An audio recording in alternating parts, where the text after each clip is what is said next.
Hello and welcome back to another episode of Astral Ascension.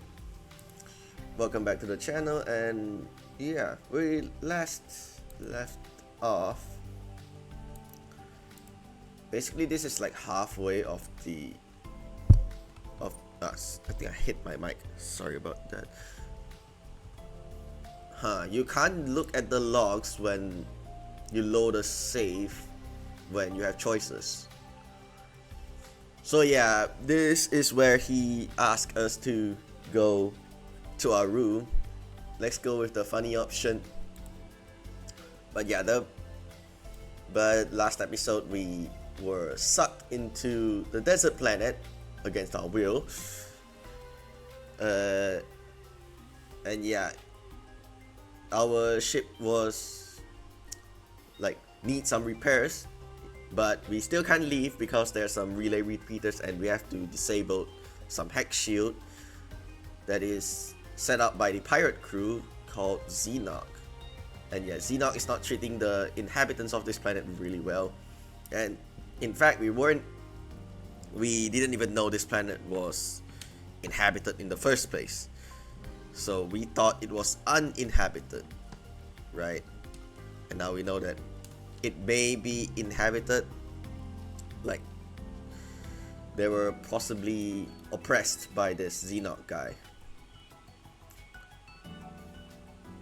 So after some thorough discussion, we decided to pose as a slave trader and some slaves.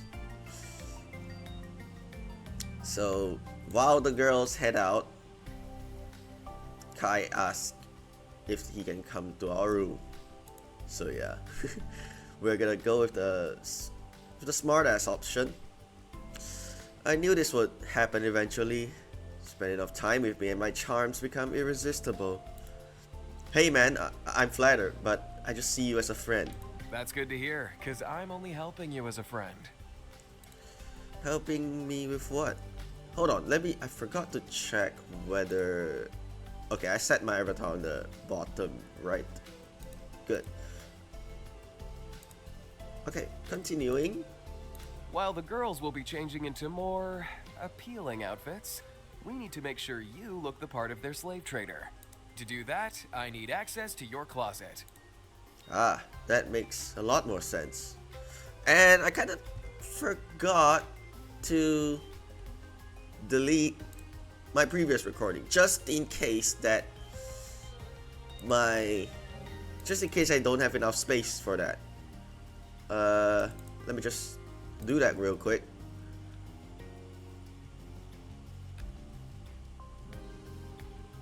Yeah. I can work with what you've got now, but we need to add more to really sell it. Wait, have I read this? Ah, that makes a lot more sense. I'm not entirely sure, to be honest. Yeah, we'll just continue regardless. That's fair. Come on then. Kai follows me and I lead him to my room. Once inside, he heads straight for my closet. He rifles through my clothes, muttering quietly to himself in between tossing items onto my bed. I try on a few combinations, mixing and maxing at Kai's direction. Not sure if they're going with this term. I'm not entirely sure, because yeah, English is not my first language, so I'm not entirely sure if they're going with this wording or not.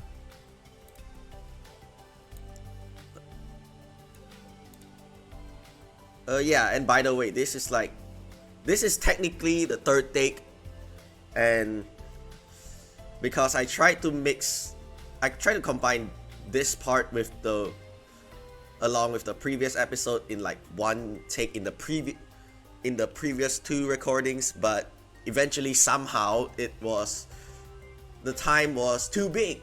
The file size was too big with the time I have, or maybe because I've been doing some project, has been saving stuff on my drive, so I guess that plays a factor as well. But basically, the longer I record, it's obvious the file size will be bigger. So I decided to split these two parts just in case. So yeah, this is basically part 2.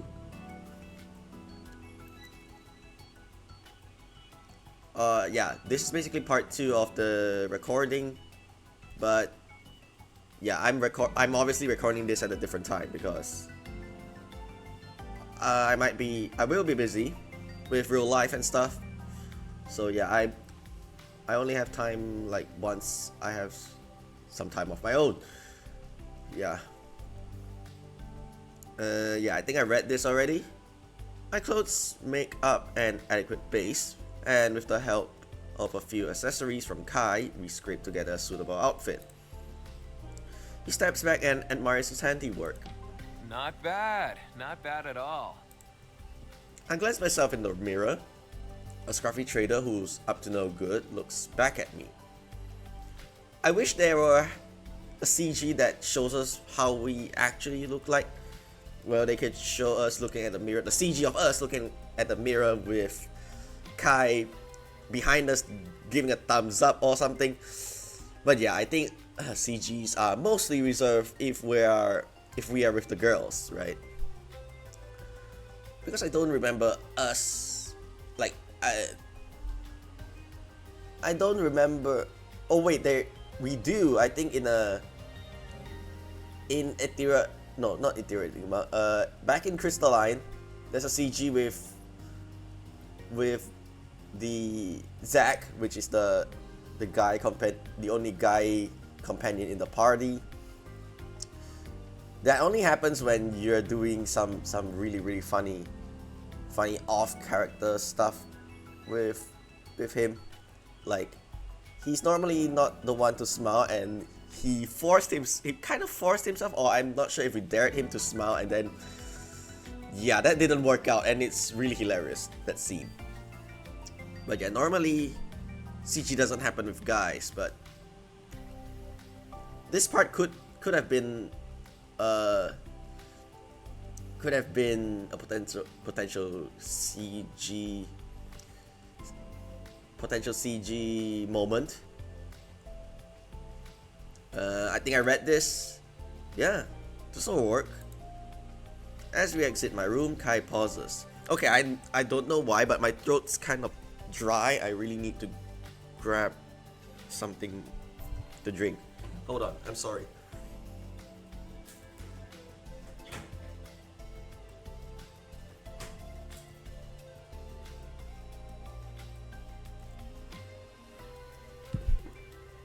Okay. Have my water. Have my tea beside me.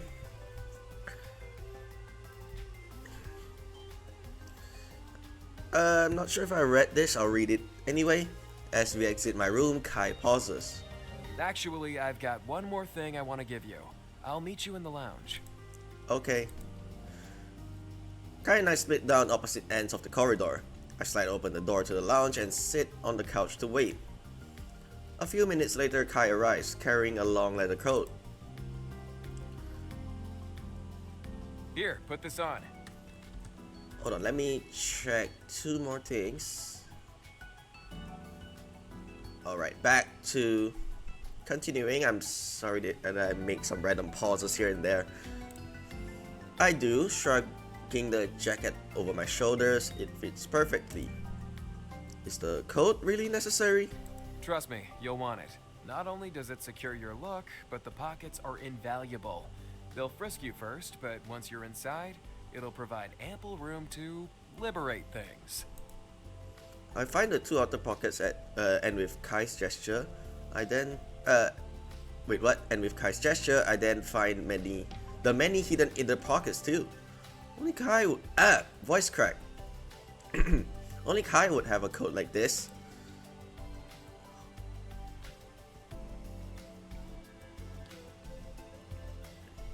Yeah, I really need to stay hydrated. After adjusting my collar, I clear my throat.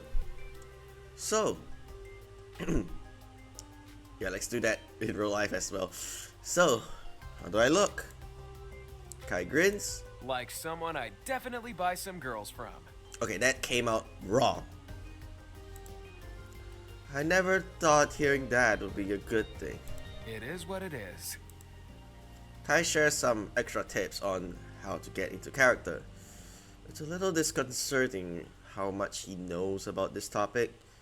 Just what kind of stuff goes on in Sidros?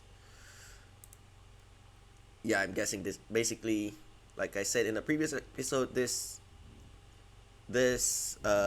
planet is basically like a it's like a tool to kind of ease some of the characters' backstory in without having to find a reason to back to their home planet if there's still need to. So yeah, so they put us in a similar situation, which is based off of their home world. Eventually, I hear the girls. They pass by the lounge to change their clothes, I assume. A few minutes later, they all join us in the lounge, and my assumptions are confirmed. I thought I'd be prepared for this moment, but I'm stunned. All three outfits leave very little to the imagination, and it takes a minute for my brain to process what I'm seeing. Kai is unfazed. His brows are raised, but he nods in approval. Wow, you've all outdone yourselves. These outfits are very convincing. All I do is nod. Luna grins at Kai's comment and answers with a quick experimental shimmy. Yeah, and the scene here depends on who you have the highest affection with, and in our case, Luna. Her bangles jingle, but my gaze is drawn to the thick fabric stretch across her chest. When I notice Luna's smirk, I snap back to reality. It's too easy to get distracted, but I have to focus on the mission. Yeah, Kai's right. You all did a great job on these outfits. Luna smiles. You did too. Yeah, you look so good, especially that coat. You can thank Kai for that. Bela grimaces. Oh no. Did I just give Kai a compliment? You sure did. No take backsies. She groans. Ugh, I need to go drown my shame in some coffee. While Bela heads to the kitchen, Luna giggles. Who knew you were such a fashionista, Kai? Right? I think I found my true calling. Although it's nothing compared to what you all pulled together. Luna winks. This was all Iris. That's not how I remember it. You may not have said anything, but you gave us the look. And I'm not going to give you a chance to argue because I'm going to get some coffee too. She winks once more before hurrying into the kitchen. Iris, Kai, and I glance at each other. It really was Luna's selection.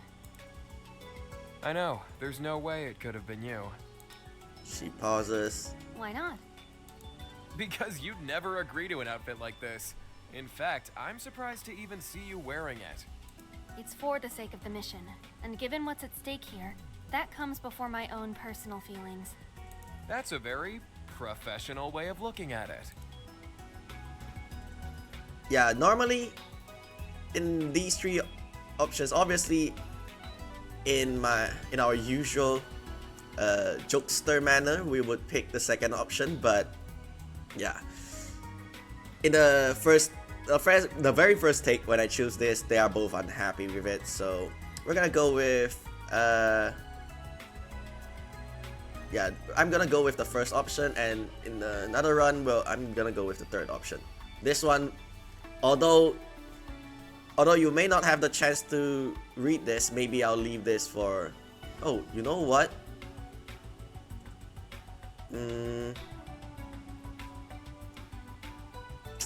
I don't know if I want to pick this.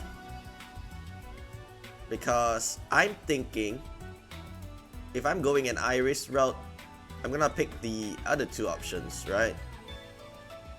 Yeah, let's go with the worst option first. So yeah, this is actually, despite trying to lighten up the mood, it's more like we chose a wrong time to do so. I wink. Is that as far as you'd go for the sake of a mission, or would you go all the way? There's a long silence, and Kai and Iris both stare at me. Finally, Kai shakes his head. Read the room, my friend. Yeah, my bad. I heard it as soon as I said it. There was definitely a time and place for that kind of comment, and right now was neither. Regardless, we should take some time to mentally prepare before we head out. I have a feeling this mission will be taxing. Yeah, and that's why I split this into 2 parts. Good idea. I think I also need some coffee to help with that. I'll start getting things set up on the ship. Iris nods and we all part ways. When I enter the kitchen, Luna and Vela are sitting at the kitchen table, chatting. They each cradle a mug in their hands. After pouring myself a mug of coffee, I join them. Luna smiles in greeting and Vela offers me a quick nod, but continues her conversation. Come to think of it, This mission is just like one of my favorite spy novels. We're going undercover, taking on personas, and infiltrating a high-security mansion owned by a shady cabal of evildoers. yeah, come to think of it, I should make like at least like 3 more saves, like 1 save per character route, because like not just their character route, it's like and each character route has their own separate saves respectively in certain split options, like the one where you decide not to dress up as slave traders, but that's just me thinking that what if we miss some CGs in like some other kind of, how do I put it, some other CGs in the other options, in those split options. But I'm pretty sure I'm not sure whether if there is, but chances are we might just miss this CG if we do skip this mission. I'm not sure about the other. Maybe when we go like full platonic route, we might find out, because I think I will make a 4th run where we like skip this entire subplot. But I should have made like a few more saves just in case I need to go back and reload. Yeah, they gave us like 96 slots to save, to make like really scum saves. And not just that, when you start the game you have 3 traits to choose from. Yeah, and that kind of will deviate from the other 2 options. Yeah, it will like split the story even further. So yeah, I feel like this game might have like multiple outcomes, but I think it will only, but I think that the only one that will have a stacking or like domino effect is if you pursue all the girls at the same time, and that is the one that might have the biggest impact. The rest I think just affects the following few scenes, not the entire story not the entire outcome overall throughout the whole story. Yeah, sorry about that, and we'll continue. Luna giggles. That's true, but there's one big difference between us and them. What? They never looked as good as we do. Okay, let me just check whether if let me just close some of the background tabs just in case I can somehow make everything run smoother. Close some tabs and minimize some of the others. I don't think I changed that much. I probably need to upgrade my system, my hardware, in like a few months or a few weeks later, but I'm not entirely sure. Maybe at least I think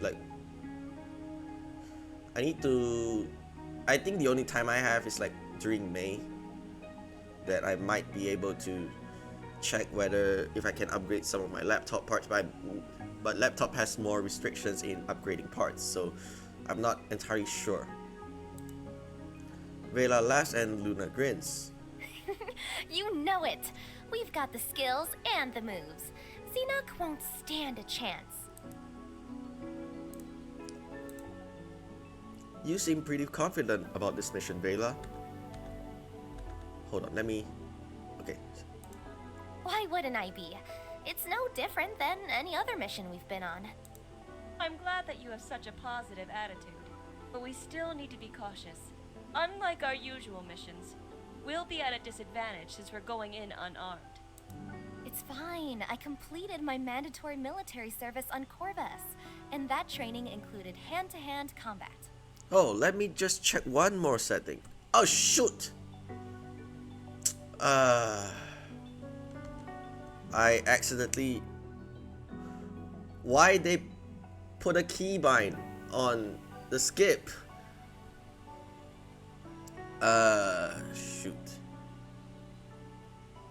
Do I want to reload? Okay, let's reload. I'm sorry about that because of my mistake.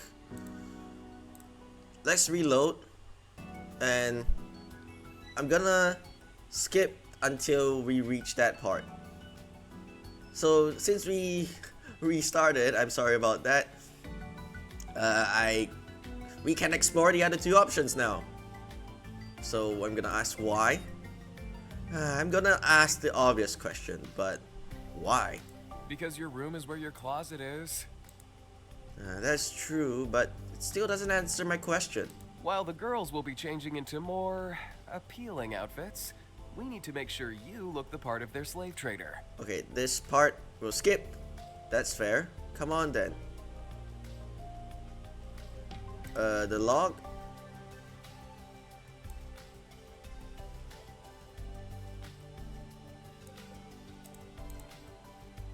I think it loads, right? No?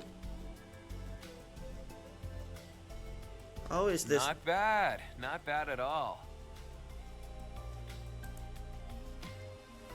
Yeah, we'll skip until we reach the part. We can still skip this part. Yeah, I think...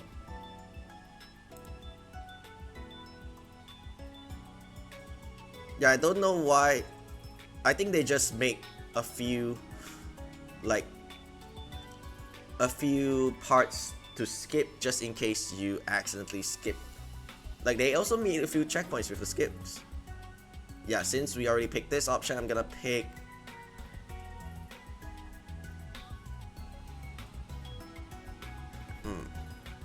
Let's pick this option. And we'll leave... I feel like this is the best option.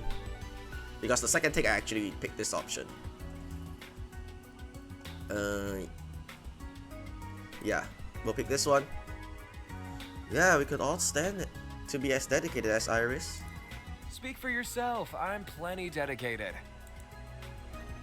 Would you wear that outfit for the sake of the mission? I point to Iris's dress. Kite pauses. Yeah, I would. But it doesn't come in my size. Actually, I saw one in the shop that would have fit you perfectly. Iris's dedication is truly commendable. Yeah, he definitely won't wear it. Iris smiles. Regardless, we should take some time to mentally prepare before we head out. I have a feeling this mission will be taxing. Yeah, I guess that is the better option in my opinion because I went with the first option. But yeah, we'll try. I will make my final decision once we go with Vela's route. I think I made my decision. I think after Luna's route, I think I wanna go with Vela because I wanna leave like the more. I think with Luna's route, I think her route is more wholesome. So yeah, well, I'm gonna leave that. I feel like that one. We're gonna leave it for the last one, and Vela is like a funny kind of route. Not sure, but yeah. Obviously, each route has their own wholesome moment, but I think Iris overall has the best or has the most wholesome moment in my. I think that's what I'm predicting based on the CGs that I spoiled myself with. I'll start getting things set up on the ship. Yeah, I'm gonna skip some of the parts here without accidentally. This mission is... That's true. What? They never. Yeah, you seem pretty confident about this mission, Vela. Why wouldn't I be? It's no different than any other mission we've been on. I'm glad that you have such a positive attitude, but we still need to be cautious. Unlike our usual missions, we'll be at a disadvantage since we're going in unarmed. It's fine. I completed my mandatory military service on Corvus, and that training included hand-to-hand combat. And you have nothing to worry about either, Luna. I've seen you fight. You've got serious martial arts skills. I didn't know a doctor could even be that good. Who taught you? Luna smiles and waves her hand dismissively. Oh, I just picked it up here and there. Vela raises a brow. Here and there. What does that mean? Just that I picked up different things throughout my travels. You just picked up how to strike pressure points. I learned about pressure points from my doctor work. That part makes sense, but it's very different knowing something in theory and putting it into practice. That kind of precision comes from extensive training. Vela glances at me. You understand what I'm saying, right? Yeah, this is like a neutral option, but all these might increase affections with the characters. Yeah, this one is Luna option, Vela option, neutral one. Or maybe a hidden option where you raise Iris's trait where she was somehow listening. Yeah, we're going with the Luna option. Mercenaries pick things up of the job. I'm not sure whether she was a mercenary before she joined the crew, but based on the first episode, she is she's the like newest member prior to us joining. So not sure if she was a mercenary before joining the Eidos, but yeah, we're just gonna assume she was. No way she like, since she kind of knows she fights well in the when she joined during her time she's on before us joining. So yeah, it's pretty sure that she did some fighting, not after she joined the Eidos. I do, but it makes sense to me that Luna just picked up these different skills.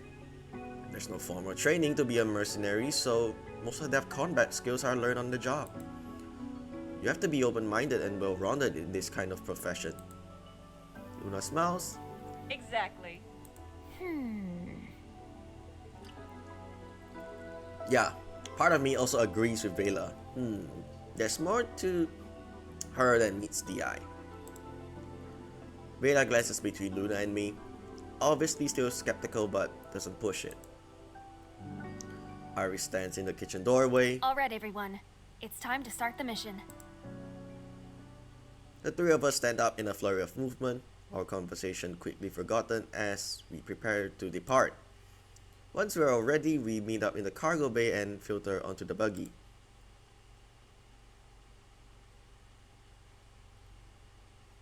I drive us into town and park in a hidden street a few blocks away from our destination. Remembering Kai's directions, I lead us towards the mansion. The girls follow silently behind me, already falling into character. Soon a looming mansion comes into view. Even at a distance, it towers above the rest of the town, covering the surroundings in shadow. As we draw closer, I admire the ornate silver filigree above the gated entrance. The opulence is strikingly out of place from the town's simple brickwork. The gate is open, so we enter the grounds. A pristine pathway leads us to the front door. There are no guards in sight, but I can't shake the feeling of being watched. A covert glance at the girls tells me they're feeling the same way. Just before we reach the entrance, a guard emerges and stops us. Your tickets? Is his name Gua or should it be Guard? Yeah, I just realized. I didn't realize in the first two takes. I just assumed his name is Gua. Yeah, come to think of it, I think this title is supposed to be Guard, not his name. I'm an idiot. for like 2 previous takes.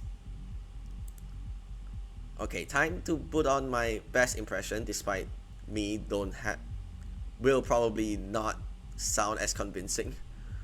We're actually here on business. I gesture to the girls behind me. The guard takes a quick look at them. Wait here. He presses his earpiece and mumbles something I can't quite make out. Morgana will be out shortly. In the meantime, I'll have to frisk you. I nod. The guard briskly pats me down. I watch closely when he moves on to my teammates. But he keeps the pat down quick and professional. Soon a slender woman approaches. She has midnight black hair underneath a sleek hat, and her outfit hugs her tightly, showing off her figure. She offers us a smile, but her eyes stare at us like a wolf watching its prey. Welcome. Okay, that's one kind of a design. One hell of a design. I nod, careful to keep my face neutral. Morgana, I presume. Her grin widens. Are you here for business or pleasure? Yeah, I'm not sure if they put this title as a joke, because now that we know who she is, they should probably change her name, or they just want to keep this because of her attire right here. Yeah, but with all previous side characters, once they reveal their names, they normally change their like app description of the title of their app description to their own name, right? But if they want to keep it, that's the dev's decision. Plus, it kind of is like a bit of a nod to whatever she's wearing. A little bit of both, I hope. On the recommendation of Chad, I brought some things that may interest Xenoc. I step back and gesture to the girls. Morgana keeps her dangerous gaze fixed on me. If my products are to Xenoc's liking, maybe this can be an ongoing arrangement. Finally, her gaze shifts away from me as she gives the ladies a quick glance. They're certainly promising. Promising enough to gain an audience with Xenoc? She laughs. Eager, aren't you? She steps closer to Iris, who looks her right in the eyes. Morgana raises her brow. She runs a finger along Iris's cheek, but the captain doesn't even flinch. Her face is a stony mask while she holds the raven-haired woman's gaze. Morgana grins. Interesting. This one still has some fire, doesn't she? It's that Polaris edge. She glances at me with genuine interest. Polaris? A rarity. How did you secure her? That's considered trade secrets, I'm afraid. Her smile broadens and she nods. Of course. No matter. She turns back to Iris, grinning hungrily. She'll be fun to break. Iris remains statuesque, I guess, which further ignites Morgana's interest. She steals another caress, tugging on Iris's skirt. Still, the captain is motionless. Morgana laughs. How defiant. We'll see how long that lasts. After one final caress, she moves on. Luna smirks invitingly when Morgana steps closer, flashing her coy glances. Charming. Very enticing. I quite like that. She matches Luna's smirk and brushes back her pale hair to get a closer view. Luna leans into the touch, meeting Morgana's gaze. She reaches for the stern woman's hand and guides it down her body. Morgana's eyes glint. Bold. Yes, but she knows her place, don't you? Of course, Master. Luna nods, still holding the raven-haired woman's hand. Morgana continues to caress Luna's body, and the pale-haired woman doesn't protest. She glances demurely through her eyelashes, fluttering, teasing invitation. Morgana raises a brow. She can play the good girl when she needs to. But we both know she'd rather be disobedient. Luna drops the woman's hand and flashes her one last playful look. Morgana smirks. Oh, yes. They'll have a lot of fun with her. Finally, she steps in front of Vela, and her grin widens. Vela squirms under the woman's piercing gaze, which makes Morgana's eyes sparkle. Oh, Xenoc will like this one. She's still got a lively, youthful air of innocence about her. The way this woman is eyeing Vela makes me uneasy. I don't know what Morgana has in mind for her, but it can't be good. I still need to think of a way to keep Vela safe without drawing suspicion. Some kind of skill that can keep her more isolated. She's our best dancer, which is why she's so lively. Is that so? Give us a little spin then. Vela obeys and slowly turns. When she faces the back, Morgana grabs her backside and squeezes. Firm. Just as I expected. She nods appreciatively and allows her hands to run freely on Vela's body. Vela gasps, her eyes grow wide with shock, not only from Morgana's touch, but also from the guard's unwavering stare. But yeah, despite the guard being very professional back there, right? Yeah. Well, a guy's a guy, right? Yeah, but he watches her with salacious intent, and Vela tenses up, then freezes. Yeah, I guess the guard, despite, well, he has to be professional, but yet, he still can't keep his personal desires away.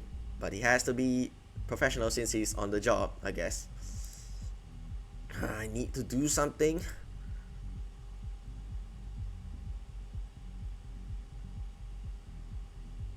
I'm not sure whether this is the worst option by far.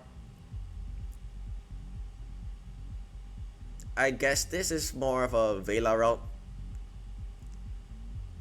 I'm not sure whether the jackass or the jokester option is a good idea, but yeah, we can also kind of lock ourselves out of Vela's route, but I'm not sure what the other members feel about it. So I'm not sure whether Luna would feel about this, but yeah, let's go with I feel like this is the worst option by far between the three. Yeah, let's choose the worst option, and with the other routes we are gonna pick the other two. Okay, the wording here, the text here makes more sense now that I read it, but before that, the previous take I actually picked the first option. The first take actually crashes a few sentences before, so the second take allows us to reach past this point. So yeah, this is technically past this point onwards is basically the second take now, because the first take crashes before the first take crashes like a few sentences after Morgana shows up.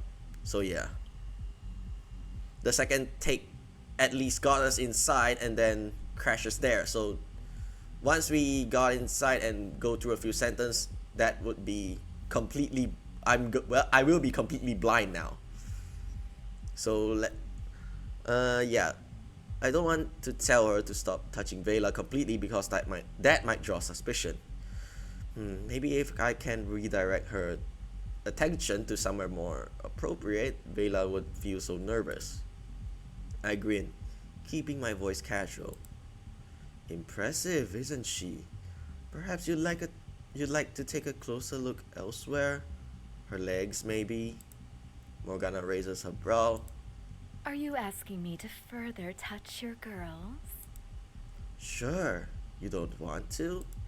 You may want to reevaluate how nonchalant you are about people mishandling your goods. As a businessman, you should keep a firmer grip on your merchandise. I noticed that even as she speaks, her hands continue to linger on Bela. Oh, right. Finally, she lets go. Yeah, technically, okay, no, the other girls didn't like didn't like has some opinions about that, but yeah, that feels like a this feels like a worse option because it might kinda expose us or something. She steps away from the girls and faces me. Your girls are high caliber. We're certainly interested. Great. Does that mean we can discuss a deal?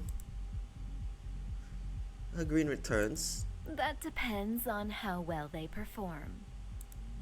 I assume by performance you're speaking in terms of profitability. She nods. The more popular your girls, the more likely we are to make a deal. I have full confidence they'll exceed expectation, but I'm not in the business of having them work for free.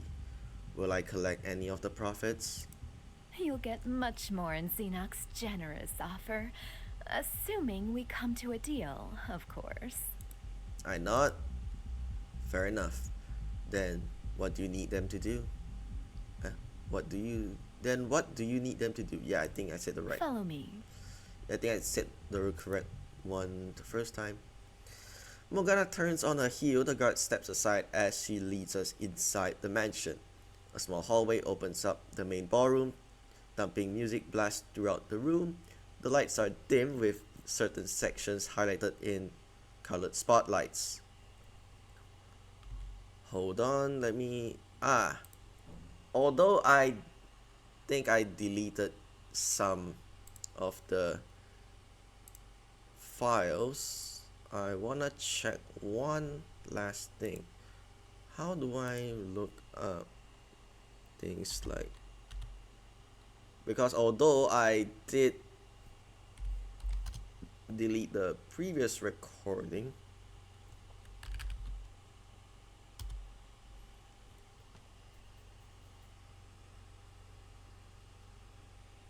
I'm not sure how to access the recycle bin. I think I didn't clear that.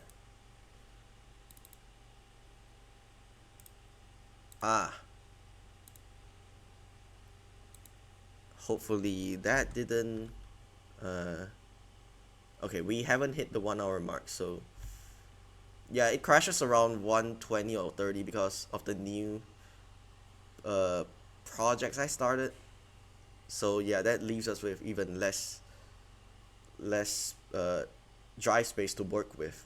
But now I'm using a different drive to save the recordings. We have more than enough, I think. But I still want to delete it just to be safe. I'm not sure if I read this. I think I read the first sentence. Morgana turns on her heel. The guard steps aside and as she leads us inside the mansion. I read this.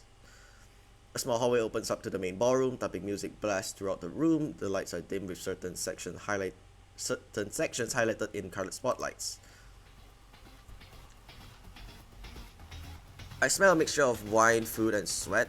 Laughter mingles with the music. The room is separated into sections, each of them is packed with patrons, both men and women alike. An equal number of men and women weave through the crowd, offering trays of food and drink. Some of them keep the patrons company. They sit in their laps and provide personalized attention. Morgana points to the front of the room. I squint to see a line of men and women on a small stage. Each person is separated from the crowd by their own individual hex shield cages. Your Polaris girl will take part in our viewing lineup. As a Polaris rarity, I'm sure she'll attract a lot of interest. There's a sign which indicates sign-ups for a full service list.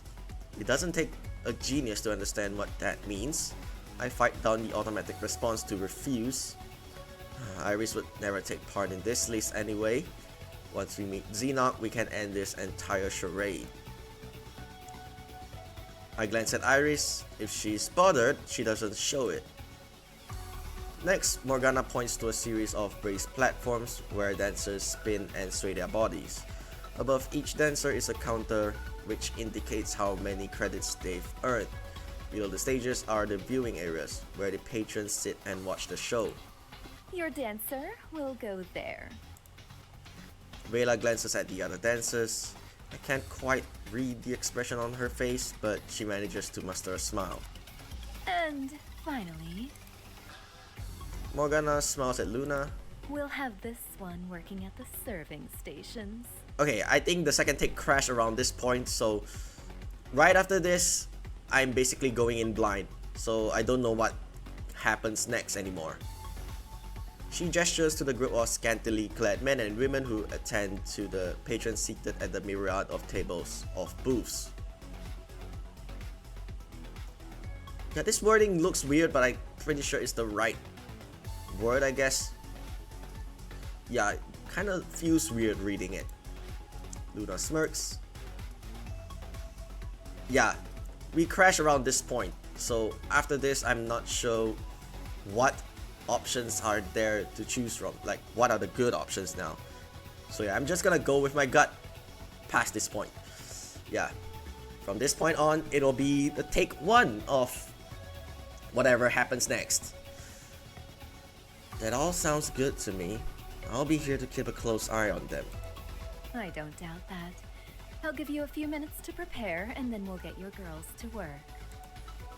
I nod and Morgana disappears into the crowd. Once she's out of view, I face my teammates. That was intense. Iris nods. I'm glad that's over with. That's one hurdle down, but we've still got another to go. Yeah, There's a small waver in her voice. Iris and Luna both furrow their brows. Are you okay, Vela? You can tell us if this is too much for you. Vela quickly shakes her head. I'm fine, really. That woman was a lot rougher with you than she was with the rest of us. Yeah, I totally agree. It's okay to be shaken up by it. It just surprised me, that's all. But I promise I'm fine. Do you want to keep going? Yeah, the next part is easy anyway. All I have to do is dance, and I can definitely do that. As she smiles, a little color returns to her cheeks. Although Vela puts on a brave face, I notice a small tremor in her hands. She's still shaken by what happened, but she's trying to be strong for the mission. It's probably best to move this conversation forward, as any additional prying might make her more self-conscious. I glance at Luna and Iris, who mirror my thoughts. Iris nods. All right. She looks around the room again. We'll need to secure weapons before we meet with Xenoc. Unfortunately, I'll be confined to my station. Same here. Those platforms are really high and they're guarded. I'll get us what we need. I can move around freely, and I'll have access to all of the patrons. I can help too. Nobody will be paying attention to me. Good. Our conversation is cut short when Xenoc's staff arrives to escort the girls to their stations. Soon I'm standing all alone. I need to blend in. A normal trader would take advantage of this party, so that's what I need to do. Making my way through the crowd of people, I decide to circle the room and scope out the scene. The entire room is decked out in lavish and gaudy decor. Hold on, where's my phone? Okay, I was worried for a sec.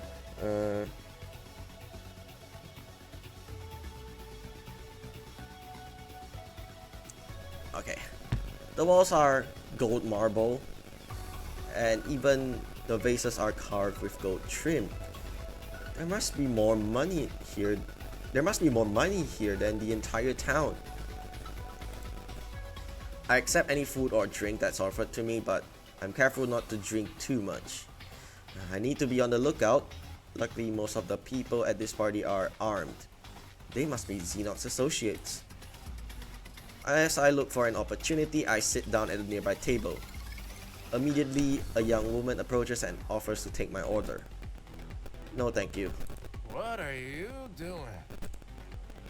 A boisterous man addresses me from the table over, slurring his words. He drunkenly sways over and sits across from me. I eye the holster strapped around his waist. He's got a weapon and his reflexes are impaired. He's a perfect target. I just have to keep him distracted. What do you mean? You don't need to think to help. They're here to do whatever you want. In fact, you can tell them to do anything and they'll have to do it. Here, watch. The guy whistles and calls out to a young man serving another guest. Hey, you! Get over here. The young man hurries over. Give me your shirt. I'm sorry, sir, but this is part of my uniform. Well then, I suppose you won't be needing these credits I was going to give you. Maybe I should give it to that girl over there. The young man's eyes widen. No, wait! He pulls his shirt over his head and offers it to the drunkard, who just laughs. No, I don't want your dirty shirt, you idiot. Now get out of my face. The young man hurries away, scrambling to put his shirt back on. Once he's out of view, the drunkard turns to me. See? Pathetic. But that's nothing. I heard there's a particularly hot slave who's been pulling patrons into the restroom for extra services, if you know what I mean. He taps his nose and winks. I wouldn't mind spending some credits on that. Is that Luna trying to get weapons from drunkards? Or if it's another person, or if... I don't want to think about it, but we'll come to it if it actually comes out. He laughs again. Get in character. A hot slave offering extra services? Consider my interest piqued. Okay, this is not the word I'm looking for, but if that's Luna, then maybe it's fine. But if it's a side character NPC, I just want to deviate from picking any choices that like this. My friend, we are friends now, right? And friends would absolutely tell their friends just where to find this special person offering extra services. He points randomly. She's there. Or maybe was it on the other side? I sigh. This is what I get for trusting a drunk. As I'm contemplating how to close the distance between us without alerting the guy, someone calls the man away and I miss my window of opportunity. I bite back my irritation. He would have been the perfect target, someone who deserved it. I take a deep breath and slowly let it out. There will be other chances. For now, I should check on how my teammates are doing. There's an extra large crowd in front of the room, so I decide to talk to Iris first. When I get closer, I notice the crowd is gathered around the center of the stage. An even closer look shows me they're fawning over Iris.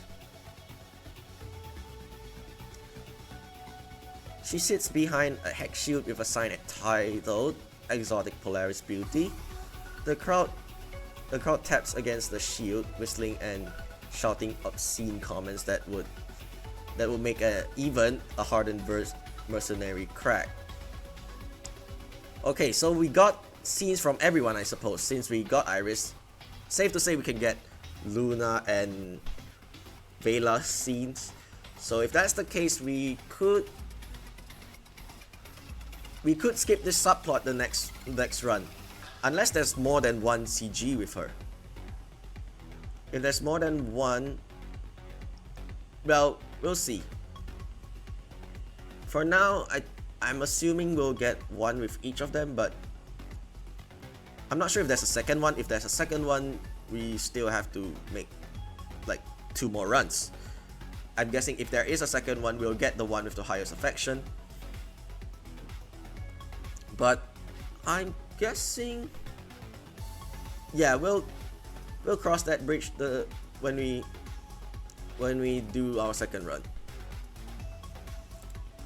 Iris, however, remains impassive, her face as immobile as her shield. Her non-reaction provokes the patrons as they share every nasty detail of what they are going to do to her. The more I hear, the more explicit they get, and the sicker I feel. Iris stares out at the room with a blank face, seemingly ignoring it all. I have to get her out of here. I have to get her out of there, if only for a second. I approach the guard manning Iris's sign-up sheet and plaster on an easy smile. I can't let him know how I really feel about the situation.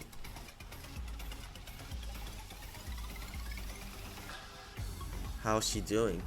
Anybody on the wait list? He glances at me. She belonged to you? Yeah. His demeanor changes immediately. He relaxes and broadens into a grin. You got some nice goods there. You haven't had this much interest in a girl since, well, maybe ever. She's definitely the most popular one here. Good. That's what I like to hear. I match his grin and he chuckles. Anyway, I need to talk to her for a second. Can you bring her out? He nods and lowers the shield, which causes a ripple of excitement in the crowd of guys waiting for her. They press forward trying to talk to her, to touch her, but before they can get anywhere near, the guard steps in, pushing them back. He lets me pass.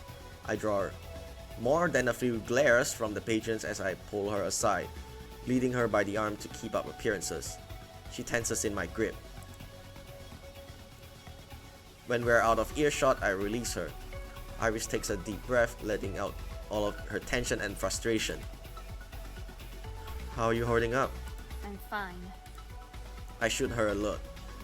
It's hard to tell with Iris, but I can't imagine anyone going through that being just fine.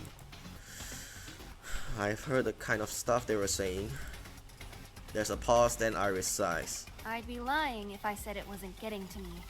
But my feelings don't matter. I have to put up with this for the success of the mission.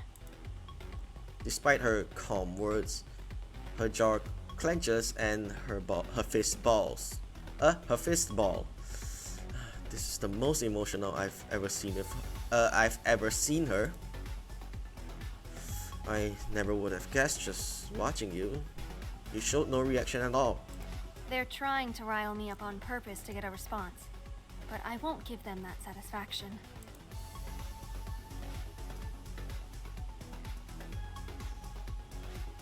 Yeah, I wish I have your self-control. Honestly, if it were me behind that shield, I'd be shouting some equally choice words right back at those people. That earns me a very slight giggle from Iris. That thought may have crossed my mind a couple times. Your self-control is admirable. Regardless, what you're doing now is working. Using the Polaris angle was a good decision. Iris looks curious. Am I getting enough interest? Yeah, default option. Keep picking number 2. Oh yeah, you're getting so much interest that you'll put your competitors out of a job. Everyone's been signing up on your sheet. The list is endless. Iris pauses. I can't decide if that's a good thing or a bad thing. Good, obviously, you're winning. Yeah, keep everything optimistic.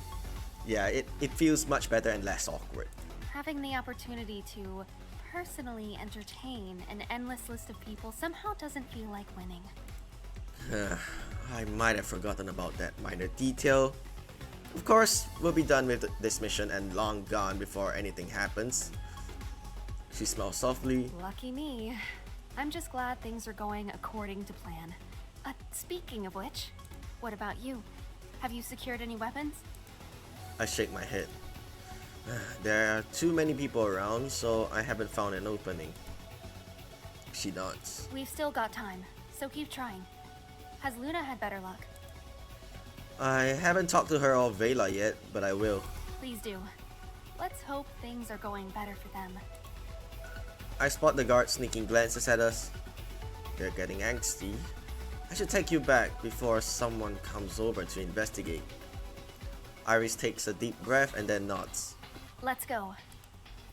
Taking her by the arm, I lead her back to a cage, and the hex shield surrounds her. Once more. While the crowd returns, I look around for the others. I don't see Luna anywhere, so I decide to check on Vela next. I'm guessing they leave the highest affection for the last one, or is it part of the script? That I'm not entirely sure. As I make my way, I can't speak. As I make my way across the ballroom, I run into Morgana.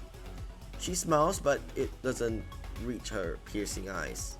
Are you enjoying the party? Yeah, everything has been great so far. I'm glad to hear that. I'll surely pass on the compliment. I nod. I was just about to check in with one of my girls. Ah, is it the one who's serving? Uh-oh. Why is she asking about Luna? I try to contain my surprise. She's on the list. Is there a problem I should be aware of? Perhaps. I've noticed she spends more time in the restroom than at her actual station. Morgana watches me closely. I better think about my answer. Oh, so that girl is the... Luna is the one that the drunk mentioned, right?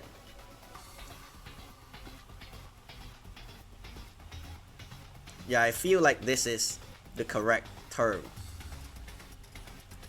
Yeah. So yeah, I think back then picking that option is the correct answer as well. So yeah, we're technically not cheating with side characters now. Yeah, there's some wild accusations where even if you...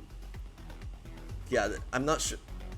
Yeah, there's some absurd, like, I'm not sure this actually happened in real life, but yeah. Yeah, a girl just dreams that her boyfriend is cheating on her in her dream. Then she wakes up and accuses the boyfriend of cheating on her. Yeah, this is some kind of wild shit that happens. Maybe in real life, and that's really, really messed up.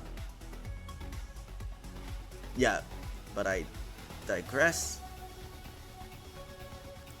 Yeah, so Luna apparently, in other words, Luna is apparently the drunk that he mentioned. Sorry, Luna is apparently who the drunk was mentioning. Yeah, I really need to keep my grammar in check as well. Yeah, second option, default. Nothing to worry about there. That's where she's providing a more hands-on service, if you know what I mean. I wink. Morgana raises a brow, her curiosity piqued. That's where all of her extra tips come from to make you a rich woman. She grins, impressed, and her body language relaxes. Huh, I see. It's refreshing to meet someone with such astute business acumen. Likewise. Either way, I'm glad I caught you. I've been hoping to have a conversation with you. Oh yeah? How come? A wolfish smile returns. I like to be in the business of knowing who I do business with. While we talk, Morgana leads me to an open table. Immediately, a serving girl approaches and offers us a tray of drinks. Morgana accepts 2 glasses and hands one to me. Her body language suggests this isn't an offer I can refuse, and I take the drink. I'm an open book. What would you like to know? She sips from a glass, never breaking eye contact. I'd love to hear more about your relationship with Chet. As you know, he does plenty of business with us. Ah, these are the questions, right? So I kind of forgot based on the last part, but I'm not entirely sure if she would ask, like, I would be receiving options to choose from. Yeah, that's why he recommended you. How did the two of you meet?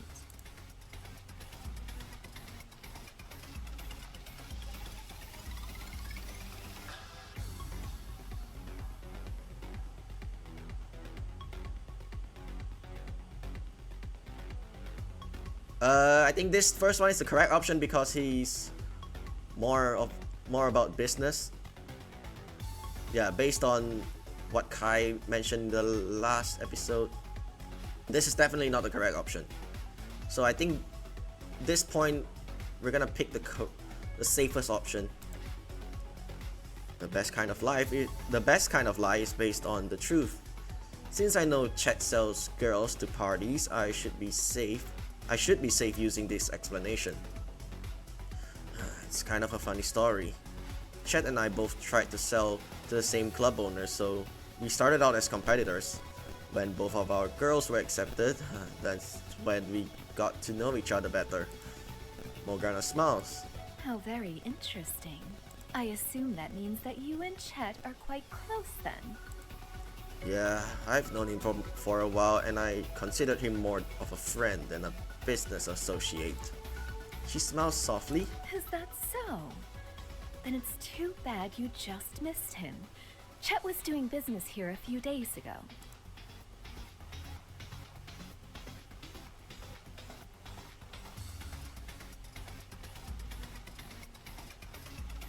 I forgot where. Let's make a save scum here. I'm not sure which is the correct option.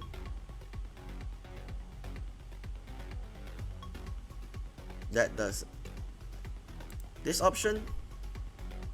Yeah, I'm not sure where this leads later. I furrow my brows. Are you sure you're talking about Chet? He actually referred me here because he hasn't been able to visit for a while and wanted to make sure you were still getting quality products.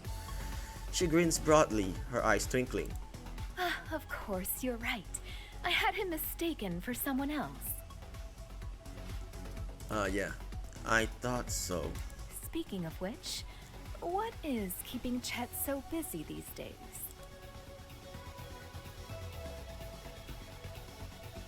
Couldn't be this.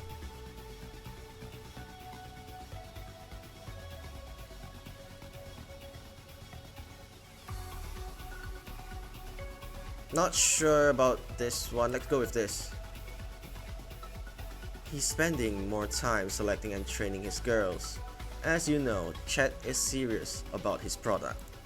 She nods. That he is. I'm glad he's doing well. I nod. Morgana breathes in deeply. When she looks back at me, her eyes glint mischievously. All this talking has made my mouth dry. I glance her now empty glass, which she pushes towards me. Would you be a dear and get me a refill?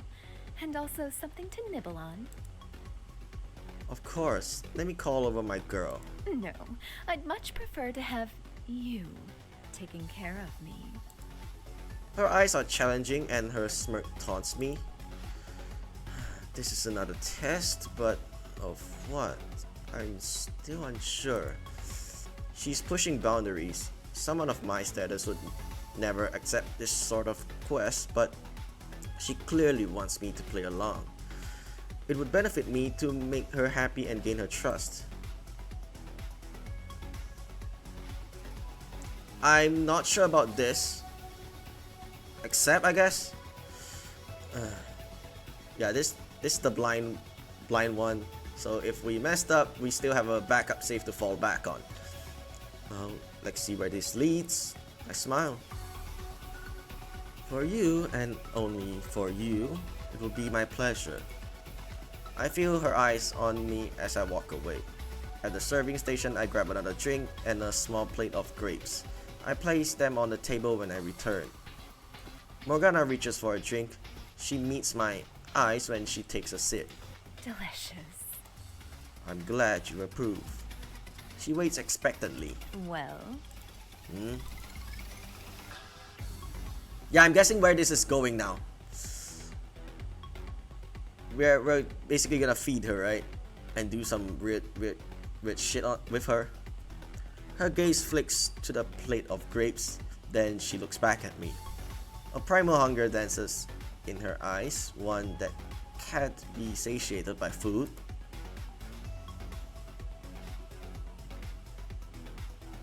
Say what now?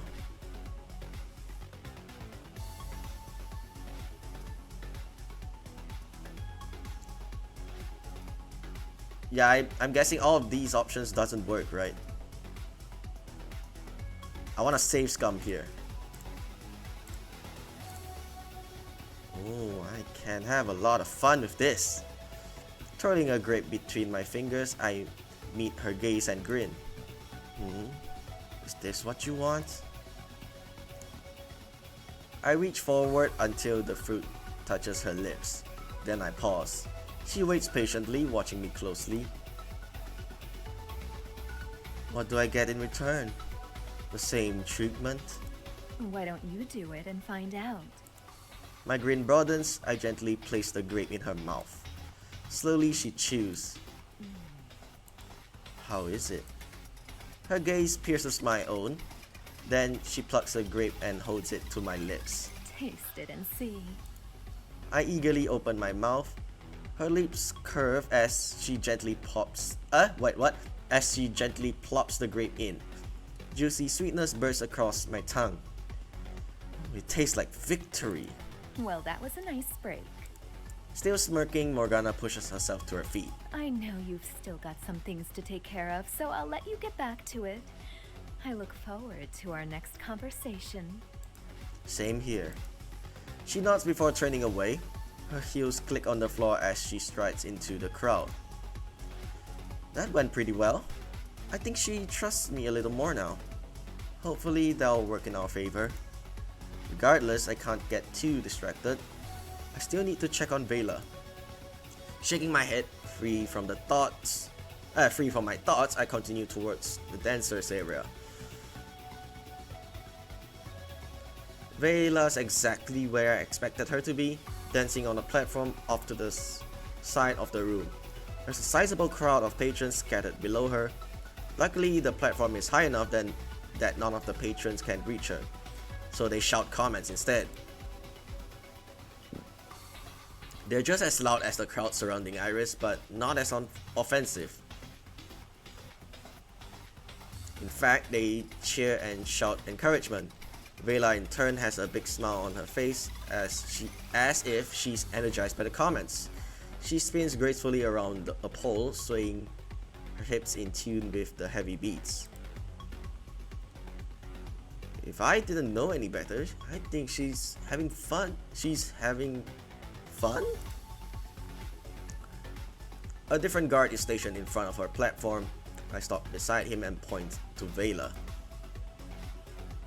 She's not bad, right? Not bad? She's great! I grin. I was hoping you'd say that. She's one of my girls. You did a good job with that one. I've seen plenty of dances, and she's a crowd favorite. Just look at her list. Wait a minute. Vela has a list too? I clear my throat, masking my surprise. Where's the list? The guard gestures to a sign-up sheet. It's identical to Iris's, which means its function must be identical to hers too. My skin crawls at the thought. I smile in place. I face the guard. I'm glad she's getting so much attention. The hot ones always do. Can I have a minute to chat with her? I've got a few pointers. He chuckles. Of course. Wait right here. While the guard walks over, I take another glance at Vela. She's still smiling broadly as she moves. I wonder if it's fake or if she's really enjoying the thrill.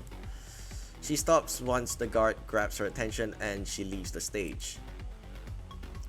When she reaches me, her face is glistening with a soft sheen of sweat, but she doesn't seem to mind.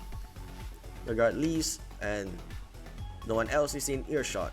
I lean a bit closer to her to be sure we're not overheard. Vela, Are you doing okay? She blinks almost as if she's surprised by the question, then nods. Yeah, I'm totally fine. Things are great. It's my turn to be surprised. Oh, that's good. I wasn't expecting that answer, especially after what happened earlier. Yeah, actually, I was really nervous at first, but the people have been so nice. They're actually really friendly. A smile returns. And I've been getting so many tips too. You should see some of the numbers I've been raking in. It'll definitely earn us that meeting with the Xenoc. That's promising. I'm still trying to wrap my head around Vela's reaction. She isn't the slightest bit concerned. Are you sure you're okay? Yeah, I mean, why wouldn't I be? Dancing's really fun and I'm pretty good at it. Plus, the crowd is so encouraging. I mean, I know they're flirting and stuff, but nobody's being creepy about it. Maybe she doesn't know about the list. Are you okay? You're acting kind of weird. Wait, what? Yeah, her brows furrowed. I'm fine. Just be careful. I am, but there's nothing to worry about. I think the crowd really likes me. Okay, she definitely doesn't know about the list. Should I tell her? Maybe it's best that she doesn't know.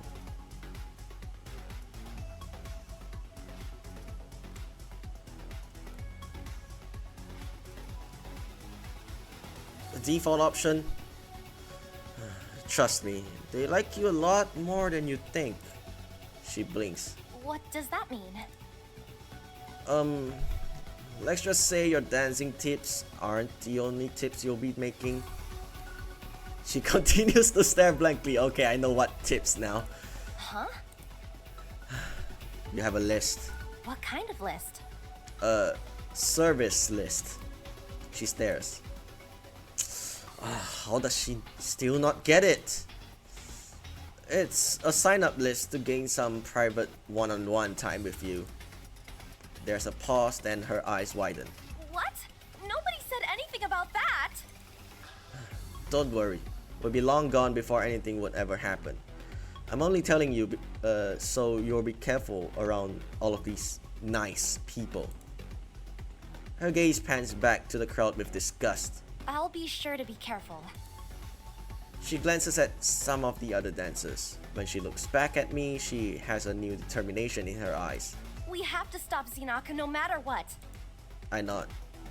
I still need to talk to Luna, so will you be okay here? Vela nods. Yep, just leave it to me. Before I can respond, the guard comes over. Are you ready yet? People are getting restless. We're ready. Vela smiles her goodbye before the guard leads her back to the platform. As soon as she steps up to the pole, the comments resume. But they no longer worry me. Vela seems like she can handle it. I better find Luna. I step away from the dancers area and make my way to the tables. Okay, so I'm not entirely sure how long I've been. Okay, it's about 20 minutes to. Not sure if I want to make a point. This is longer than I thought because I think partially because of me rambling some other nonsense. But this recording is saved at a larger drive, so I'm pretty sure we can have a longer episode as well if we do finish this. And it's a good thing I did finish the last episode. But it's a good thing I decided to split the episode because yeah, this will be a really long one if I do decide to continue. Well, provided if there's no crash. When I return to the serving stations, the first thing I notice is how each table the section is full, and the patrons desperately vie for Luna's attention. Luna, meanwhile, carries a picture in her hands and smirks as she surveys the tables. She's definitely keeping herself busy. I come closer, but the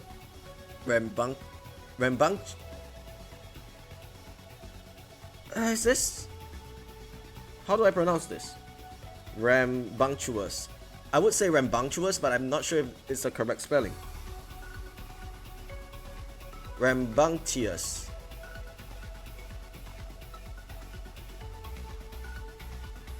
Yeah, it is that word.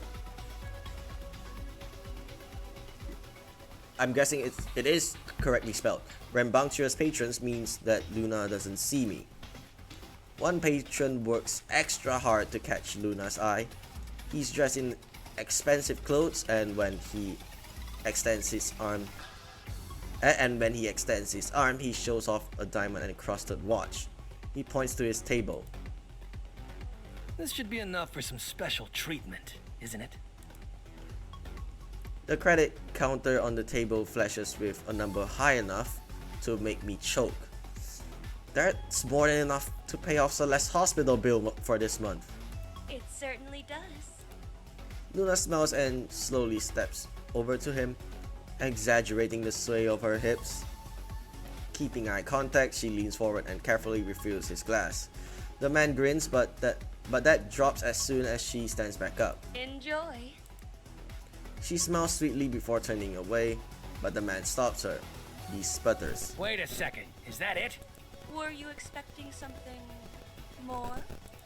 He grins. I was expecting to receive the full service, if you catch my meaning. Oh. Luna nods in understanding. She winks. That can get you added to the bottom of the list. How long's the list? Hard to say.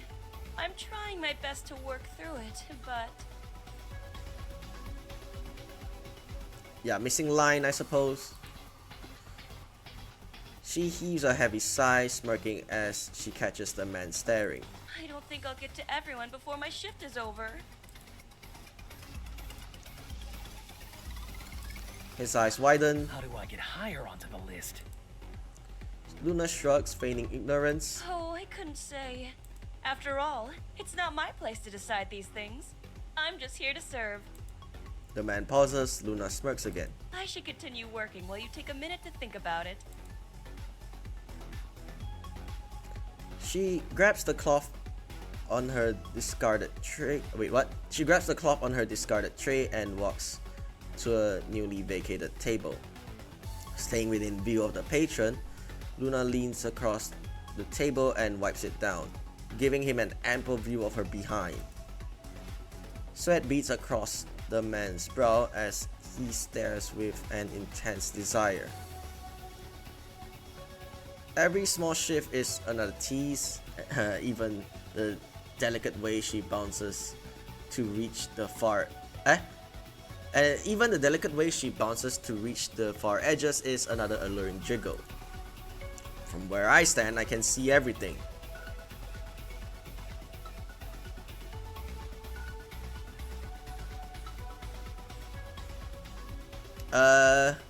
Not sure. Default option. My character would definitely take advantage of this delicious view right now, so to avoid suspicion, that's exactly what I should do. I take my time to really appreciate every curve of her body. No wonder she's so popular. All too soon, Luna straightens again. Another patron signals for her attention. I recognize the uniform this woman wears and note her as one of Xenox's guards. Forget about him. Put me on the list instead. The counter on the table is double what the first patron offered. Oh my!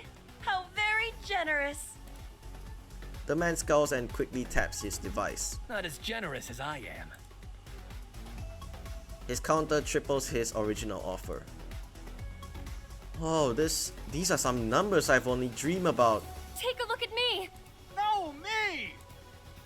The voices blend together as more people join in and the patrons grow restless. The counters beep endlessly, the number blurring as they rise. Luna stands in the middle of the section, a finger to her lips. She watches all the patrons closely and tries to hide her smirk. Finally, her gaze rests on me. A slow smile spreads across her face. She sways towards me and flutters her eyes demurely. Oh, sir, you are too kind. Your generosity is unparalleled. Huh? Who's that? What's his off? Is it better than mine?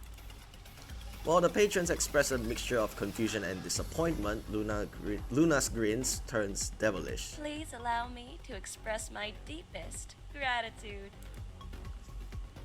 She grabs my shirt and pulls me towards the door. Well, let's play along with Luna. I picked up enough to realize that these patrons have been offering large sums of credits as some kind of auction. Obviously, Luna has selected me as the high roller and winner, so I'm going to act like one. I grin broadly. I knew I had good taste. It's no surprise that you decided to go with me, and I'm very excited for what's next. I'm so very pleased to hear it. But save that excitement for where we're going. There's a laughter in Luna's eyes as she winks. While we walk away, I overhear the grumbles of disappointment from the other patrons. The voice fades once we exit the room. Luna leads me into the restroom before she finally lets me go. You showed up at the perfect time. Yeah, you were about to have a riot on your hands. She giggles. Oh no, I had everything under control. I know. I told Morgana as much too. She noticed your many bathroom breaks and asked me about it. I said you were providing a special service. Luna grins. Great minds think alike. Kudos to you for thinking so fast on your feet. Thanks. It was a nice surprise to know that I was right. Well, sort of. What exactly are you doing with them? Luna smirks. Behold! She steps up to the nearest stall and swings open the door. A guard is slumped on the toilet. His pants are undone and his shirt is in disarray. More importantly, he is not out cold. I notice an empty holster around his waist. Understanding dawns, I know exactly why Luna's been leading patrons here.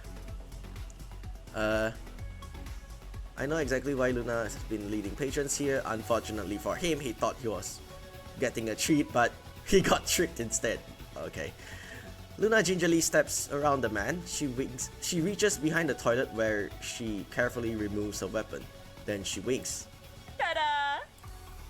You secured the weapons. Mm-hmm. Clever. Luna grins as she steps out of the first stall and swings open the door to the second stall where another guard is passed out on the toilet. There are guards in the third, fourth, and fifth stalls too. How big is a toilet anyway? How many did she brought in? That should be enough weapons for all of us. Yeah, fine. Fair enough. Yeah, more than enough. You didn't even have to go for the last guy. Yeah, there's only 4 of us. I don't know why she get the 5th guy. He was very handsy, so I had to knock a little sense into him. Although she's still smiling, her eyes glint dangerously. That seems reasonable. She giggles. Anyway, how are we going to get the weapons out? I'd smuggle them, but She gestures to her clothes. this outfit does not hide very much. Oh, my coat! Kai said the pockets would come in handy, and he was not wrong. I flip open my jacket and show Luna the inner pockets. Ooh, smart thinking. Not just fashionable, but functional too. Exactly. It only takes a few minutes for me to hide the weapons in my coat. Alright.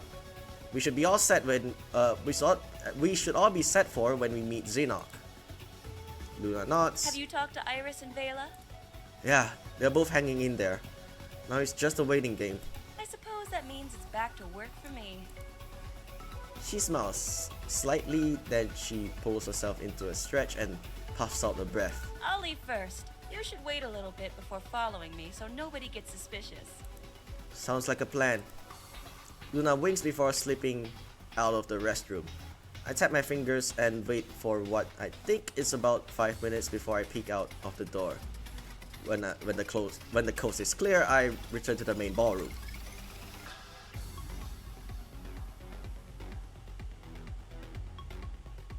I make another round, pretending to join the party. I accept the offers of food and drink to keep up my facade. I don't mind too much. Food is actually pretty tasty. Soon I run into Morgana again, although it's less of a run-in and more of a calculated meetup. She greets me politely and then gets straight to business. I've had a chance to see your girls in action, and I must say I'm impressed. Yeah, she still has the dominatrix title instead of her name. As expected, your Polaris girl had triple interest over any of our other options. Your serving girl also pulled incredibly high tips, and so did your dancer. In fact, your dancer has piqued Xenox's interest, and he would like to meet her and the rest of the girls personally. Great, I'm glad to hear that.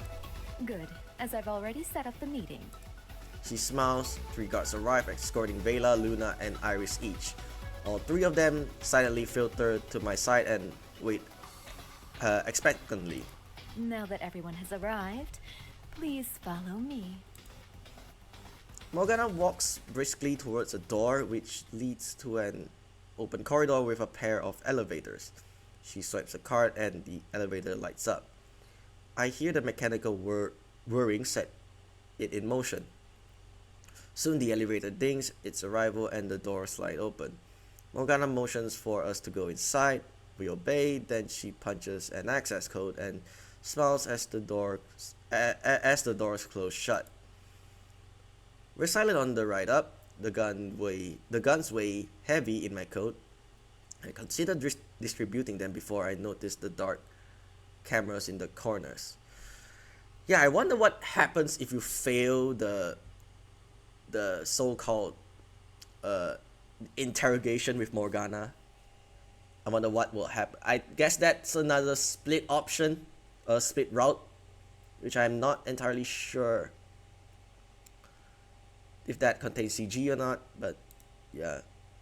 If it contains any future CGs regarding like certain characters that you need to get high affection with, yeah, that's a potential 4th, 5th, or 6th run, depending on how many I've missed. I better keep them hidden for a little longer. The ride only takes a few minutes, but feels like an hour. My heart pounds in my chest. I breathe in deeply to calm my nerves. Wait, how big is the mansion to take like a few minutes in the elevator? I breathe in deeply to calm my nerves. This is the moment we've been waiting for. Finally, the elevator comes to a stop. It opens up to a short hallway which leads us to Xenox's penthouse. We walk up to the door, but before we can knock, we hear a voice from within. Come in. Okay, he doesn't look remotely as Jabba the Hutt nor Don Corneo. So yeah, everything has been on the wrong perception for me. Yeah, I've been understanding everything wrong. So I don't know what he is supposed to look like, or I'm not sure he's a reference of, but yeah, let's just continue. Yeah, I was expecting him to look, I don't know, fatter. But apparently a pirate captain has to look, well, come to think of it, a pirate captain has to look fit, right? Has to keep himself in shape. So yeah, that kinda checks out a bit. Slowly the door slides open and we enter into a spacious sitting room. Upon first glance, the room is more subdued than the opulence downstairs. But I noticed the items on the shelves and mantle are still very delicate and expensive. Xenox lounges on a plush sofa, his arms resting on the back of the seat. There's a shimmering shield partition that splits the room into two, Xenox on one side and we're on the other. It's the same shield used to showcase Iris and the rest of the exotic staff. No wonder Xenox so relaxed. He already has a backup plan. It makes sense he take precautions to protect himself, but it also means I need to bring my A game. The only way to get him to lower that shield is to secure a deal and gain his trust. I take a closer look at Xenoc. He's a man of medium build with red hair and green eyes that watch us with interest. A faded scar cuts across his face, giving him a stern appearance. His smile is relaxed, growing wider as we approach. These must be the new girls I've heard so much about. Just as you requested. Xenoc nods appreciatively. His gaze wanders over each girl, lingering on Vela. Satisfied, he gestures for me to take a seat in the opposing chair. So I do. The girls stand behind me. Have you been enjoying the festivities? Yes, everything's better than expected. Excellent. That's what I like to hear. The corners of his mouth quirk up. But enough pleasantries. I'm sure you're as eager to talk business as I am. I'm ready when you are. Xenoc shifts in his seat and indicates a tablet on the coffee table in front of me. Name your price for all three of them.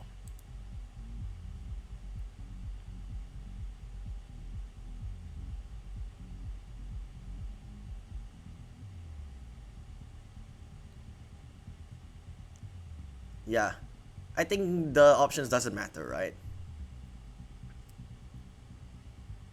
Unless, because normally if there's a fourth option, it kinda feels weird. It's like throwing me off. Yeah, hardball it is, because since we're doing so well, makes sense, right? In order to prove my goods are in demand and high value, I need an expensive price to reflect that. Slowly, I draw the tablet to me and type in a number. A moment later, Xenoc's tablet pings. He glances at the screen and laughs. Good luck with that. My girls are worth it. Xenoc continues laughing, gasping between breaths. If you disagree, then what is your offer? Oh, with such an outrageous bid, I'm afraid there's no possibility of us reaching a deal. Wait. He waves us away with a slight twist of his hand. You know the way out. There's no way to salvage this deal now. We'll have to take Xenoc by force. Fine, we'll be on our way.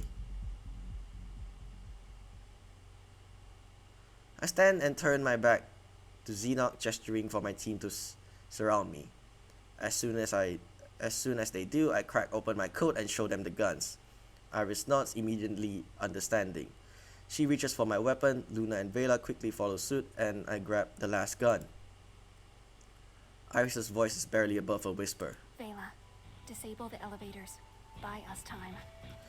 What if we actually succeed, but I didn't make a... sadly, I didn't make a proper save. Yeah, we'll probably try the other options if it comes to that. Vela nods. She darts towards the doors while the rest of us spin and pelt the shield with a storm of energy rounds. Xenoc immediately scrambles off the couch and races for the phone on his desk. He punches a button before his brows furrow. Then he punches it again and again. Looks like he's having trouble calling for security. Good. Iris raises her voice above the noise. Team, look for the reflector. It's the weakest point in the shield. I scan the shield, which gleams wildly from our rounds, and look for the double shimmer that would indicate the reflector. I see it!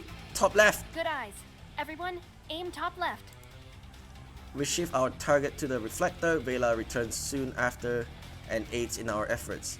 Much to my delight, the rapid-fire rounds quickly overwhelm the shield, splintering thin cracks like spiderweb from the top left corner to the floor. From the top left corner down to the floor. Xenoc slams the phone down just as the shield falls. He reaches for his weapon, but Iris is faster. She discharges a warning shot, distracting Xenoc long enough for her to close the distance and pistol whips his head. He collapses to the floor with a heavy thump. She turns to us. He's out for now. As he should be. But, what do we do with him now? Whatever we do, we need to decide quickly. We made a lot of noise, and someone might come investigating. Good point. The elevators are disabled, but that won't hold them for too long. Should we turn in aim to the authorities? Generally, we would. But that's not a viable option here, considering he is the authority. Okay, I don't understand why they switch places, but I don't see a point in doing that. Unless they decide they were trying to switch Luna in for that for her one sentence. I guess that does complicate things. We can send a distress beacon out to the Union and Polaris. I can pulse it out the same time we lower the hex shield. Good idea, Vela. Plus, when the shield is lowered, that'll give the people a window of opportunity to escape themselves. Yes, smart thinking. But it doesn't guarantee that Xenoc will be brought to justice. We have no way of knowing if either faction answers the beacon and comes to help the planet. What if I include all of his transgressions within the beacon? That would grab their attention. Both factions take humanitarian issues seriously, and would be shocked to understand what's been going on here. That would increase the response rate, but there's still no guarantee either faction will come. Then how can we make sure justice will be served? The only way to be certain is if Xenoc is no longer in the picture. Vela falls quiet, Luna tenses. That kind of fate is not our place to decide. I glanced out at Xenoc and noticed he begins to stir. His eyes flutter open, they focus and unfocus before settling on me. Then he glares. His hands reaches to his side where I see another weapon hidden. I need to do something fast. Knock him out. Yeah, let's not kill him. I swiftly kick him in the head and he falls limp again. Nice reflexes. Thanks. I lean down and remove Xenoc's weapon. Once he's fully disarmed, I stand back up and look at my team. We've got the upper hand over Xenoc. If Vela includes his transgressions in the beacon, then there will always be a record of the awful things he's done. That's true. And if the Union or Polaris see what's in the transmission, they'll certainly come to investigate. Iris nods. Which, in turn, will make it difficult for Xenoc to weasel out of punishment, because all evidence against him is readily available. Yup, exactly. Yeah, luckily if the elevator ride took like a few minutes, then the staircase would be no better because we're literally like talking this over. We're discussing how we deal with him while the guards literally running up the stairs. This sounds like the best course of action. Yeah, it seems like apparently they kind of also have like one set of stairs. Yeah, the guards are taking their sweet time. Vela, go lower the hex shield and transmit the beacon. Got it. She disappears into another room and in search of a computer or a laptop. Iris looks at me. Help me secure Xenoc. Luna, stand guard and alert us if anyone arrives. We both nod. I head to Iris' side and help her find something to tie up Xenoc. She taps her earpiece and calls for Kai for an extraction while I return with some rope. Vela rejoins us just as we finish securing Xenoc. The shield is down and I've just launched the beacon, but the elevator has been reactivated. Then we need to go now. Luna pulls tightly on the rope, ensuring Xenoc is immobile, then we all follow Iris out of the penthouse. We race up the stairs until we reach the roof. The Eidos pulls up, swirling clouds of dust.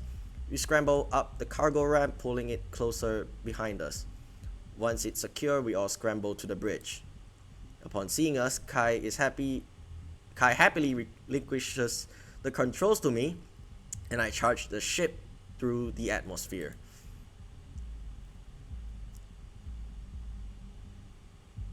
I plunge the ship into warp drive and we speed through space. The only thought racing through my mind is I need to get us as far away from this planet as possible. When we eventually jump out of warp, Kai checks his maps and gauges. It looks like we've made it to Union space. He glances at me and nods. Nice job there, Hotshot. Thanks. That was a close call. I had to fully overdrive our warp engine, so it's going to be a while before we can jump again. We're in protected space now, so that shouldn't be too much of a concern. Good. How does the rest of the ship look, Vela? Vela pauses, she types on her tablet. Pretty good, actually. There's no newly sustained damage. So yeah, apparently no one shot at us while we fly off, right? Good. Let's activate power save mode while we wait for the warp to cool down. Or there's another bad news which Xenox's crew might catch up. I nod, flipping the switches on my control panel. As I set the ship to low power, I turn back to my team. Kai checks his navigation dashboard. So, where next? We've still got our last mission plotted out, but I assume we'll be changing course. Correct. Our priority now is to fix Eidos. Plot us to the nearest Union hub system. Kai nods. Our warp is still down, so let's stay on low thrusters to speed up the recovery. We should be safe since we're in Union territory. Wait, hold on. I think... Did we grab Xenox with us? I think not, right? Because if he... Unless... I don't see the text where we carry Xenox up the ship, but I think, like, since we transmitted what he did on the planet, I assume, like, he's being left behind for whichever faction investigated the planet first, so they can arrest him. So yeah, I'm guessing we left him back at the... Yeah, I think if we left Xenox back at the planet, it's safer to say that he won't be catching up to us. But if he do, then we'll see what happens next. Got it. It's been a long day, so make sure you all take the time to rest and recharge. Yes, ma'am. Vela stifles a yawn, clearly eager to head to bed. Luna smiles softly and nods. The three of them say goodnight to us and exit the bridge. Kai turns to me. You should rest too. I'll take first watch. It's okay. I can handle the first shift. You should take your break. Kai shakes his head. I can't. I'm still riding that adrenaline high. It'll be a long time before I'm ready to wind down. You go. I fight back a yawn. I could do with a nap. If you're sure. I am. Alright, thanks. I'll be back soon. Take your time. Besides, I know where my sweet, sweet Crimson Ox is if I need a little extra boost. This is almost turning into an addiction. I chuckle. Let's hope it doesn't come to that. He laughs while I take my leave and exit the bridge.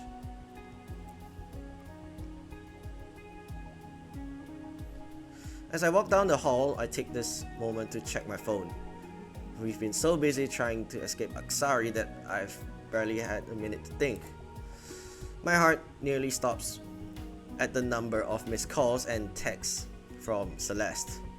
My brain is in overdrive. Is she okay? What if something happened? I take a deep breath and force myself to calm down, but I hurry the rest of the way to my room. Once I'm inside, I sit on my bed to check the text. Oh my god, did you see the new discovery today? Okay, that doesn't sound right. Hey, you busy? Just checking in. Are you okay? Please answer. I'm getting worried. The texts become increasingly agitated and the calls more frequent. Guilt grips my chest. There's no way I could communicate with Celeste while in the hex shield. But that doesn't make me feel any better. I need to call her back now. As soon as I dial her number, I shove my phone into the communicator. Celeste answers immediately, her worried face blinking onto the screen. Oh, thank goodness you're okay. I should be saying that to you. Me? Why? When I saw your missed calls, I thought something bad happened to you. I only called you so much because I thought something bad happened to you. Second option. We know the drill. Hey, you should know by now that nothing's going to happen to me. A big brother can charm his way out of any situation. That's so not true. Sure it is. She crosses her arms. Well, you're doing a poor job of charming your way out of this one. Celeste softens and I catch a smile. You're just as delusional as ever. Which I guess is a good sign. I didn't mean to make you worry.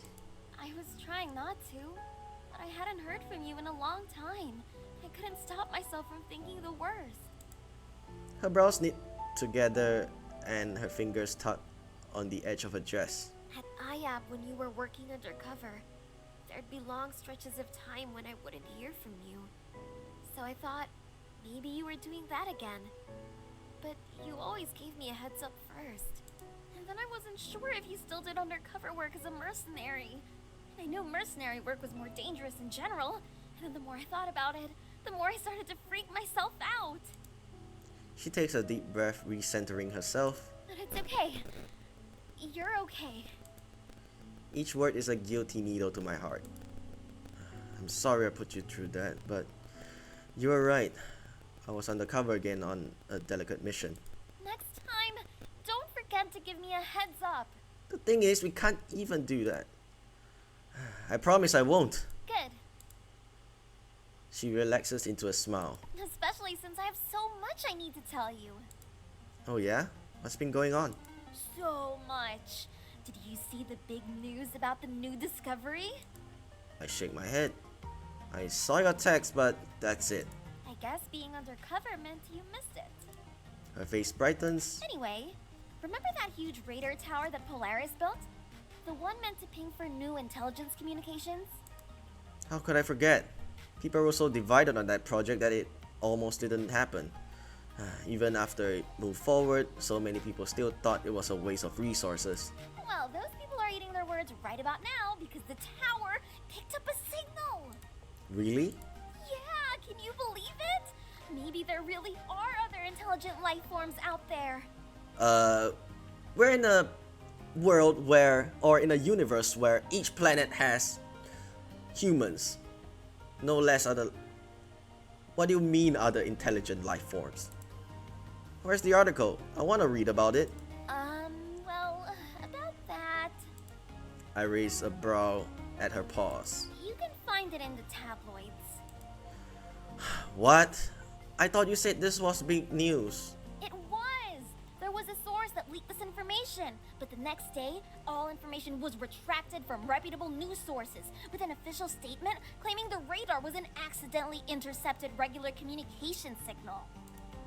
That can't be a coincidence. That's what I think too, which means this is real, right? If it wasn't real, then why is Polaris being so secretive about everything? Oh, spacebar actually removes the text, so I think there's a way to get the text back next time whenever I load. You know the drill. We all know the drill now. Don't you find all of this just a little convenient? Huh? How? We haven't been able to make contact with any other intelligent life for hundreds of years, but suddenly this one tower just happens to find aliens. Our technology is a lot more advanced now, so it could be possible. Or, voice crack. But assuming everyone lives on different planets, aren't we all aliens? Or it's all a hoax planted by the government. But they're the ones denying it. That's the first step. They need to gain our trust, make us think they're on their side. That's how they control us. Wait, what? Celeste stares at me in bewilderment before slowly shaking her head. You need to get off the conspiracy sites, big bro. I don't even understand myself.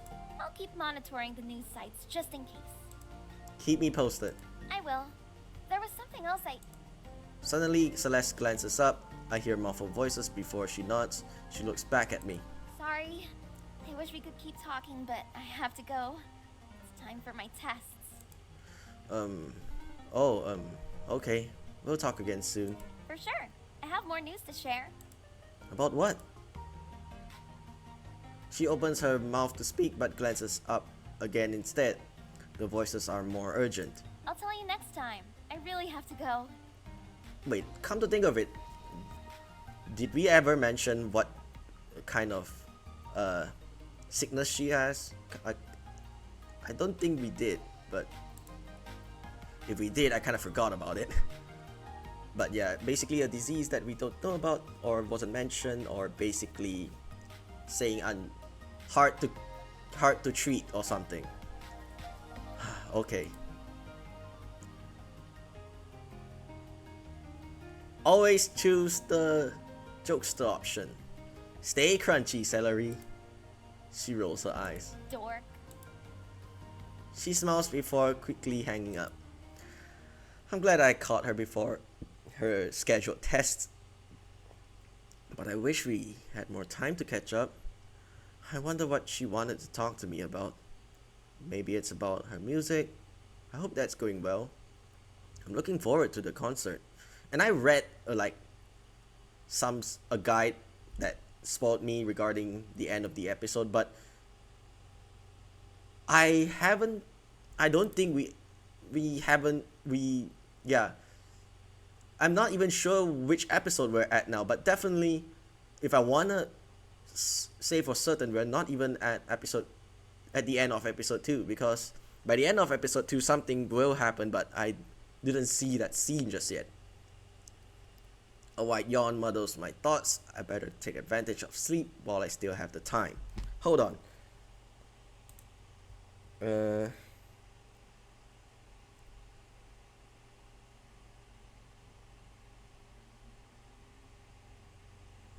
think there is a guide regarding that.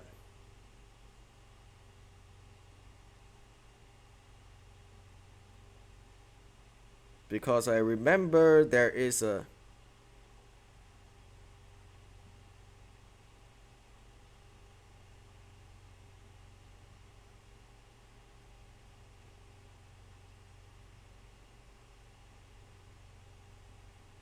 I'm not entirely sure.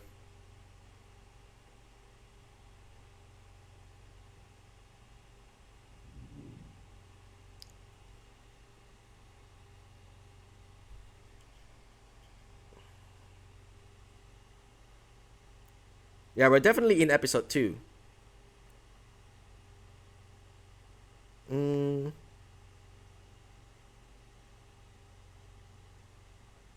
Wait, what?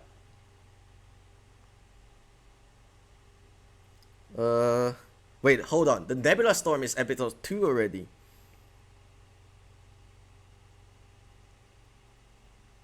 So this is somewhere between episode 3 or 4, right?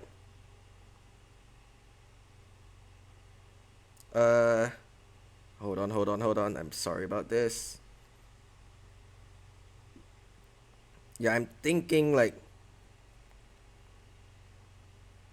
this is somewhere between 2 and 3 then. Oh wait, wait, what?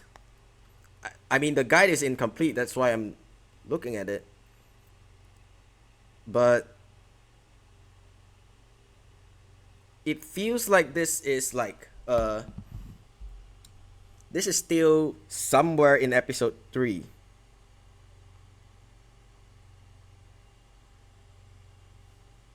Yeah, this is somewhere on episode 3 then. Yeah, because if the Nebula Storm is the end of episode 2, I'm not entirely sure.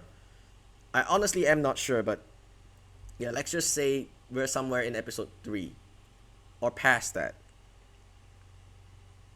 Oh wait, we're still in episode 3 because I mean, based on the incomplete guide I'm reading, we're still in episode 3 because I haven't seen that particular scene just yet. But yeah, we're somewhere in episode 3 in conclusion. After a quick refresh and a change of clothes, I crawl into my bed and instantly fall asleep. Hours later, my alarm pulls me out of slumber. I fight off another yawn and push myself out of bed. Oh, time to wake up and get to work. I quickly get ready and exit my room. Yeah, I'm guessing this will be the next segment. yeah, I'll leave this to the next episode. So we'll stop right here. Today is a longer episode. So yeah, we passed the 2-hour mark. What a first. A first for everything, right? So, well, we put a stop to Xenoc and his plan, or rather, we subverted Xenoc by sending a distress signal out, and yeah, and also airing out all of Xenoc's dirty laundry out there, and Polaris or the Union, either Polaris or the Union will come to investigate. So yeah, Xenoc is basically exposed now. So even if he's still in power, it will be not for long.